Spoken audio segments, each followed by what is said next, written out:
All right, we're back. Happy Monday, everybody. Hope you enjoyed yesterday. It was fun, man. And I know. Why does that music sound so much better today? Why? Why is it? I'm with you, man. I'm with you, Gunner. It does sound good. It's soothing to the soul. I was. It's funny. The I don't know if you guys saw some of the shots of the celebrating and all the stuff that was going on in the streets. So I'm doing the post game show yesterday. I'm thinking. I know my son went down and tailgated before the game. He didn't have tickets, right? So he went down with his buddies from Temple. So they get on tailgate. I'm like, all right, let me see what he's up to after the game. So I just texted him. And I just said basically, like, I'm not sure I can pull up the picture for you guys. I should have sent it to Xander. I said basically, like, what are you up to? And he sends me back this. Can you guys see that picture? That's him in the sea of humanity there. Can you guys see that?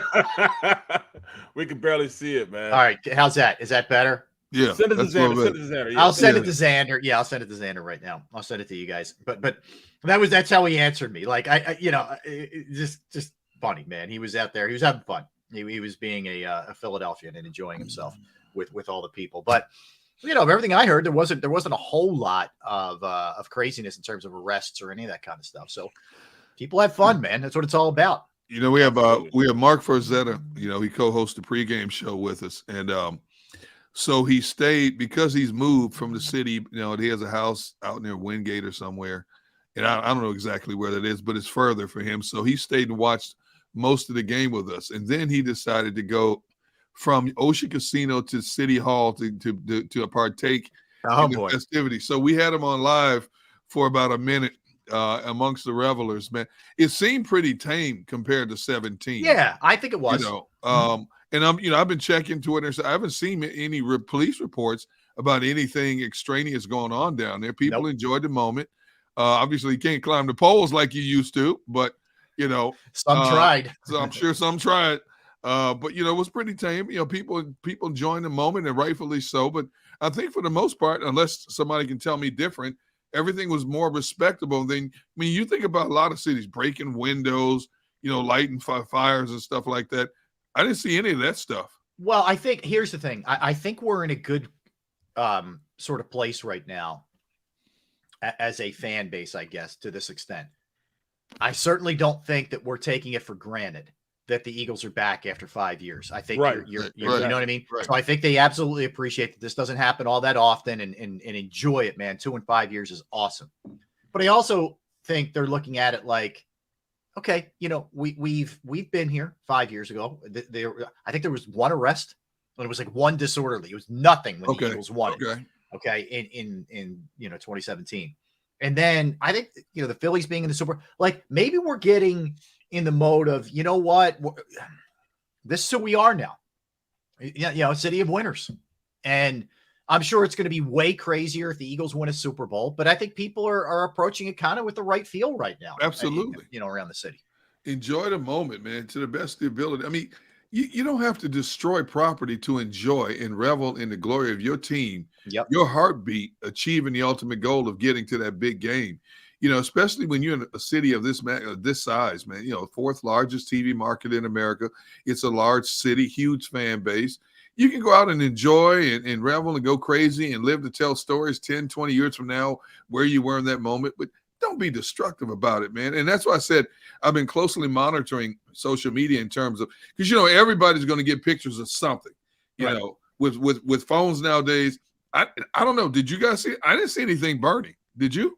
No, I didn't see anything either. There were some fires, by the way, near the Chiefs stadium in Kansas City. Not whatever. I mean, that's their issue. But there was some craziness that went on there. But no, it was really clean here. No, I mean, because we're getting kind of accustomed to the success we're having now. Just like, the 49ers they might be the Buffalo Bills of football now. They get to the championship game, they just can't get out of it. Yeah, they can't get past it. They went to the Super Bowl, they lost. Yeah, we went to the Super Bowl, we won. I mean, it is what it is. It's not what you're talking about, how you're talking about throughout the season. I just get pissed off because I want a little more respect on the Eagles' name. It's not going to happen, Brooks. It's at the end in which, you know what I'm saying, that's where you really learn who you are as a team. Yeah. This team is all about. They're about winning, man. And I've been saying for the past, is the Eagles are the best team, not just in the NFC. Everybody tried to push me in the NFC. No, I've been saying in the NFL. When we went down on our list, go to the shows, went to our list. I have the Eagles number one throughout, the majority of the year. You know what I'm saying? Mm-hmm. Number one, and then Kansas City, Buffalo after that. Well, no, I'll take that back. Start from halfway through the year.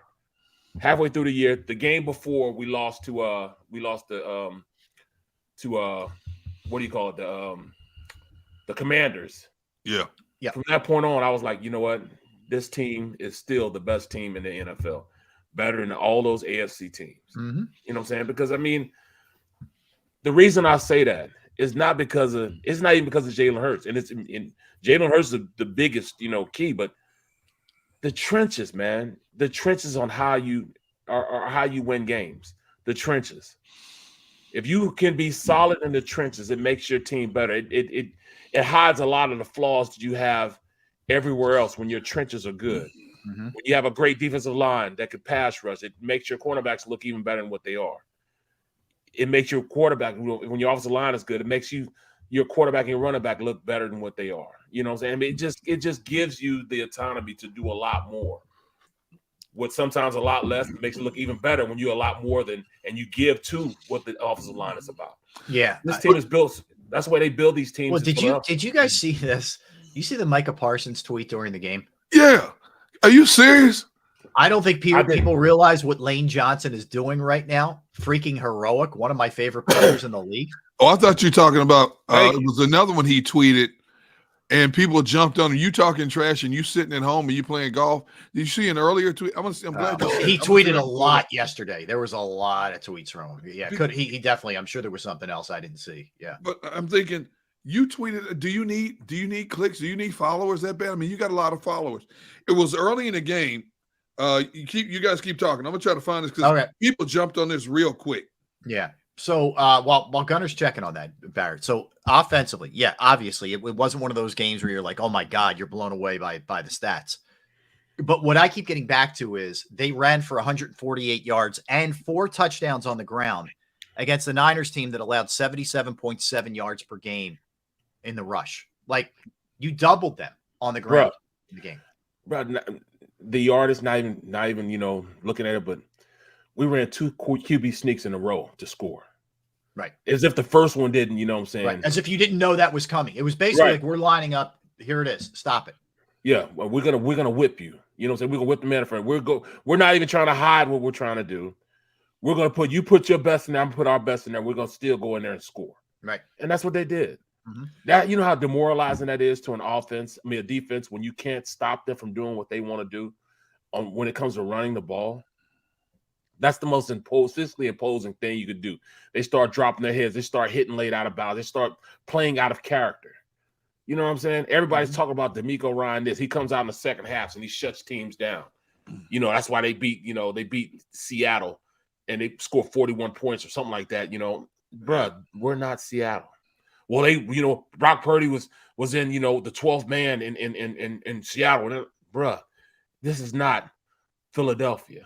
You know what I'm saying? Mm-hmm. Where you're dealing with something that's a whole different animal. You know what I'm saying? You're not dealing with, the average fan base. And people you cannot downplay how it's imposing to be in there and have all those fans. You have 73,000 fans MFing you. You know what I'm saying? 73,000 people. That's a lot of negative energy just blazing on you. You know what I'm saying? Yeah. You feel that intensity. You know what I'm saying? Here's a tweet from Micah. LOL, Eagles don't want to tackle LOL. Wow. And of course, people shout back at him as he tweets from his couch.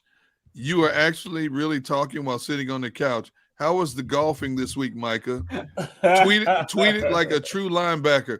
What are you eating from the couch? You have cell signal even in your off season while you're hunting and fishing. I mean, people jumped on him real quick. I mean, but then he came back and gave Eagles some props later. But still, You know, why would you Yeah, put it's that a out weird there? thing. Like, if I'm, Come on, man. like, he's going to do whatever he wants, but I'm the organization. I'm like, dude, you don't need to be commenting on other teams, man. You play for the Exactly, Cowboys. man. Like, just, you want to comment on something else, pop culture, go nuts. You got enough problems. Do you understand? Yeah. We got 20-something free agents. We just lost the offensive coordinator. We just fired a bunch of coaches. We got a whole lot of problems. They're playing for a Super Bowl. We're sitting there trying to figure out how we can get back to competing for the division. No, I hear you. Seriously? Well, here's the other thing that one of the other things about the game that stands out. I mean, the Eagles held the ball for more than a quarter than the 49ers. The time possession 37-26 to 22-34. And when they decide they're going to run the ball, they do that to every team, man. They just keep them off the field. It may be the way to go with the Chiefs to keep Mahomes off the field. I don't know. I mean, whatever. I don't know what the game plan is going to end up being, and I think ultimately they can adapt to whatever it is. But just know that that's there in the back pocket if you need it. And on top of that, we don't know what's going to be because Kansas City starts 2 rookies in their secondary. So, you know, it could be, you know, we'll sit here and analyze it for 2 weeks. Is it going to be the run? Is it going to be the pass? They may have double success in both. You know, who knows? Yep. You know, Kansas City is not they're an opportunistic defense. They're not a great defense. Not even close to what this Eagles defense is. They're not as good as the 49ers defense. But they found a way to win 14 games. You got the 2 teams with the best records in the league going at it. Just like we said last week, you have the 4 best teams playing in conference championships. You now have the 2 best teams record-wise in all of pro football playing for the ultimate prize, which is that Super Bowl 57 trophy. It's the way it should be, plain and simple. It is. You're right. It's unbelievable. It's unbelievable. The only thing that would have been more perfect along this run it would have been the Cowboys this week. If you could have gone Giants, Cowboys into Chiefs, right? Oh, yeah. But I'm not complaining. I am not complaining. I was saying that at first. Until I let the 49ers fandom, you know, really get at me and piss me off even more than I was already pissed off at them. You know what I mean? It really put me in, you know, it worked me into a frenzy because I hated the fact that they were still thinking that they were better than we were. I don't like that, man. I don't like the disrespect. I don't like blatant disrespect. And that's kind of what they were, you know, what they were doing, those blatant disrespect, you know. You can't talk about something, you know, you don't know about. You know, we didn't play you guys early, so you don't know how good we are. And then to even put Brock Purdy on the same level or even close to our quarterback, are you kidding me? Yeah. Are you kidding me? Yeah, I mean, look, this guy's 16-1 as a starter.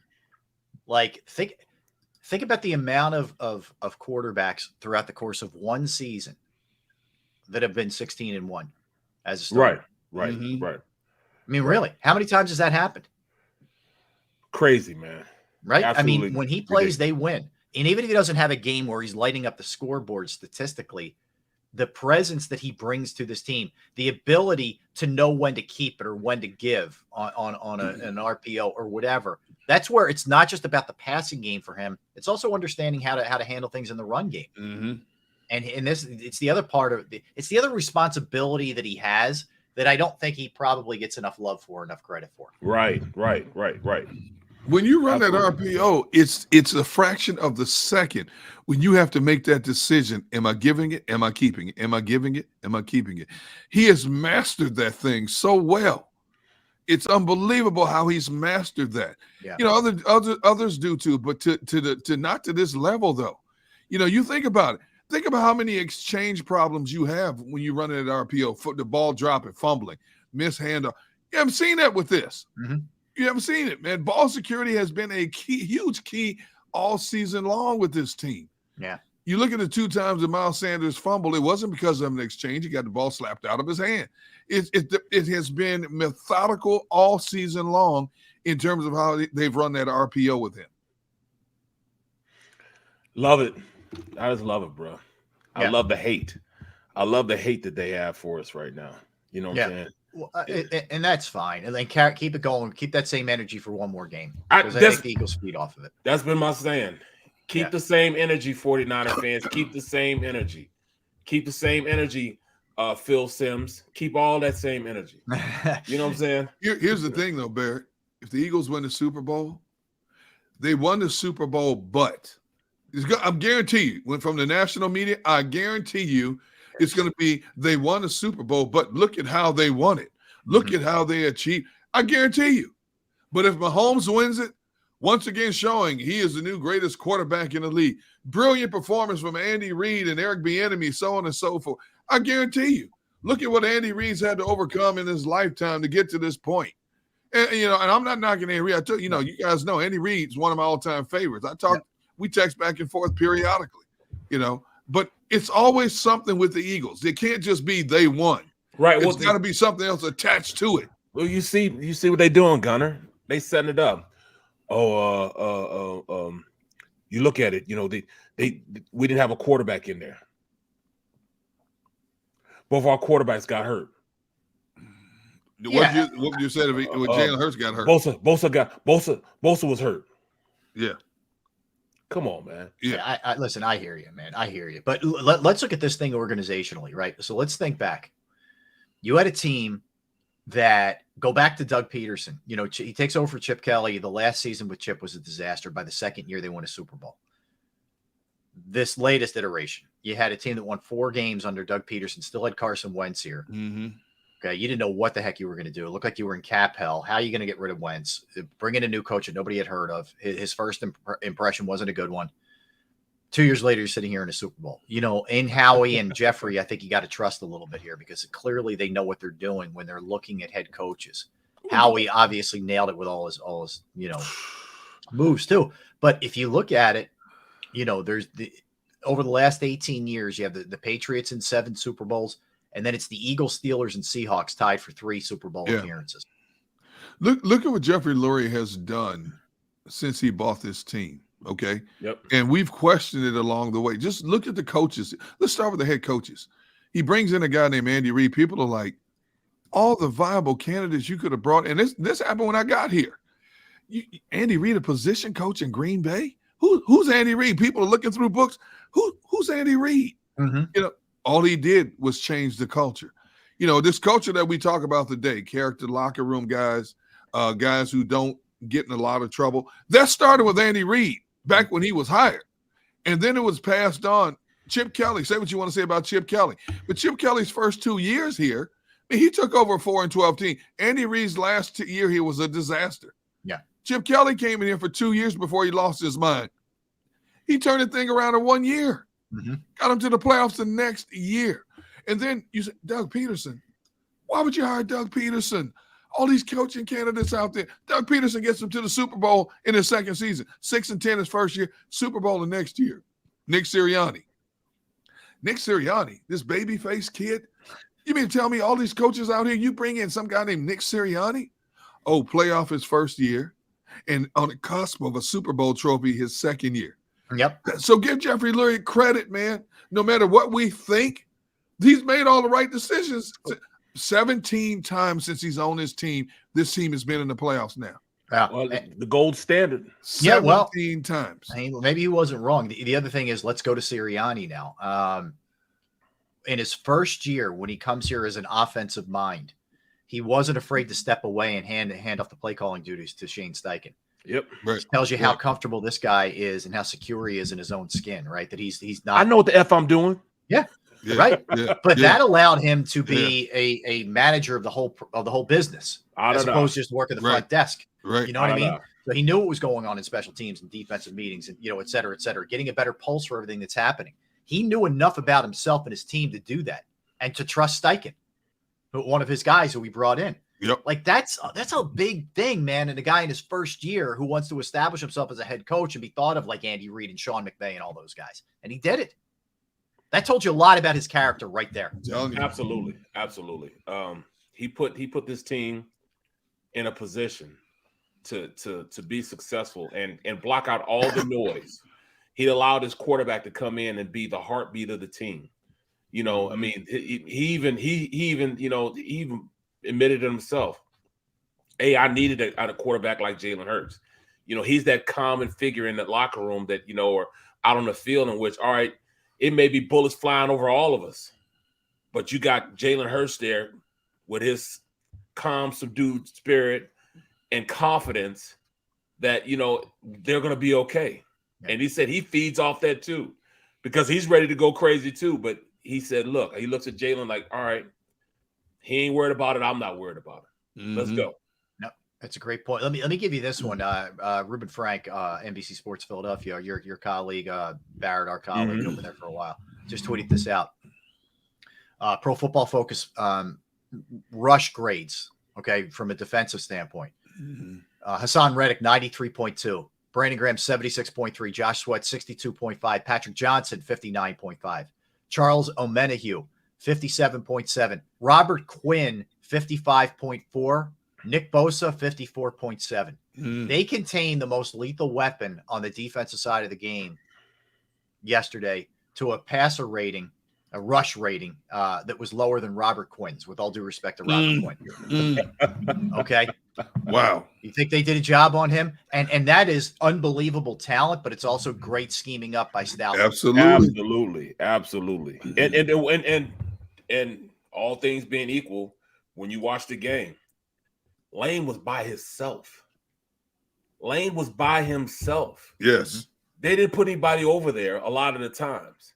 They did have minus splits. Minus splits means the receiver was closer to the offensive line. You know what I'm saying? He would like anywhere from 4 to 5 yards from the offensive line. They call that minus splits. Minus splits gives you more field to run against.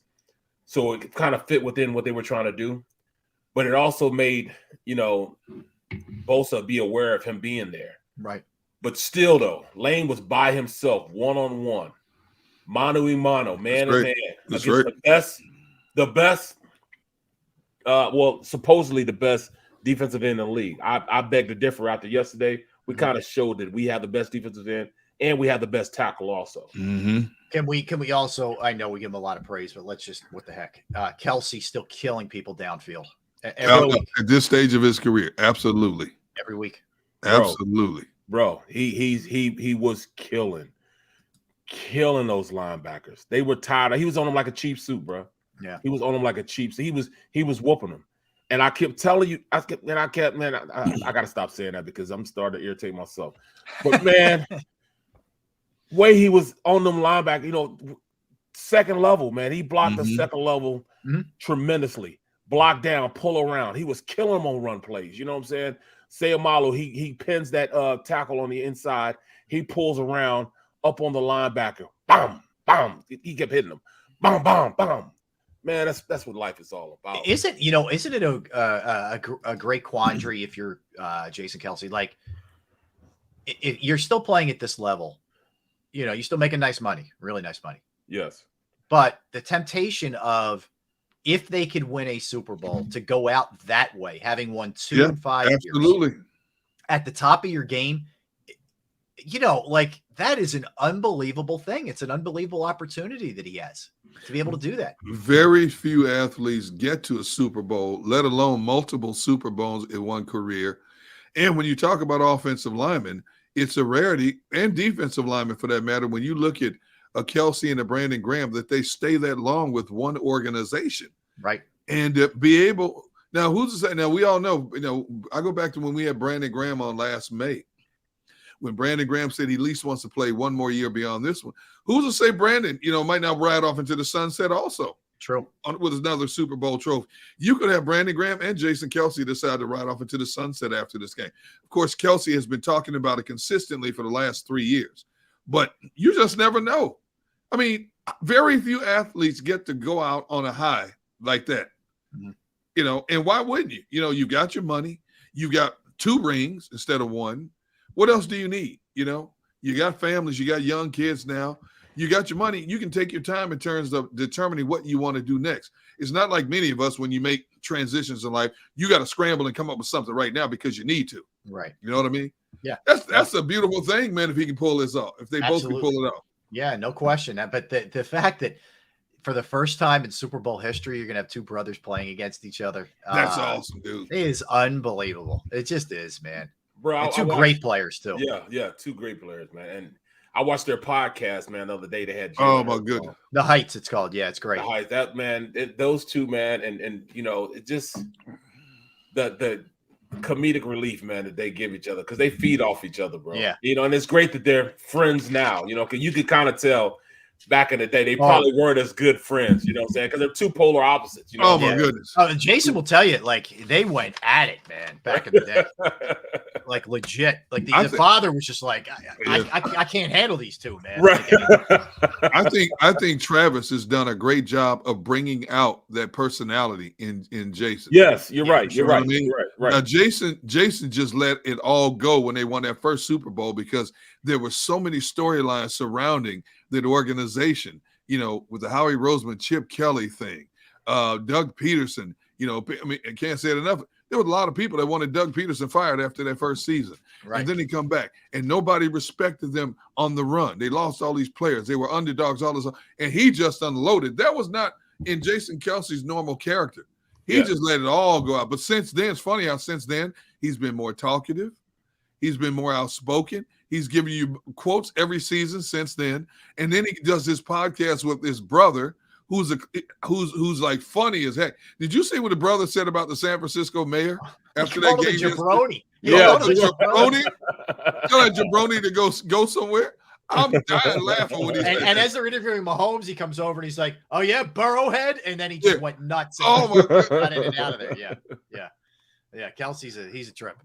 Both of them, that's for sure. All right, let's come back. Speaking of that, let's dive into the Chiefs, man. What they were able to do last night, down 3 wide receivers, among other things. Mahomes dragging around one leg, and they end up winning the game. So let's get into it when we get back for sure. Derek Gunn, Barrett Brooks, Rob Ellis. We're Sports Take, JAKIB Sports YouTube Network. I'm going to tell you right now about Flynn Tree Services. Yes, they are an experienced, licensed, and insured Pennsylvania tree services company that will trim or remove any unwanted tree off of your property. Now, the beauty thing is they offer cost-effective solutions to any tree problem that you may face, and they can take down any type of tree. All right. They specialize in tree removal, stump grinding, as well as tree pruning, and they service southeastern Pennsylvania, South Jersey, and northern Delaware.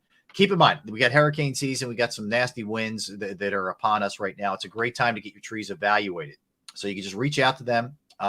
Give them a call, 610-850-2848, 610-850-2848, or online at FlynnTreeServices.com. That's FlynnTreeServices.com.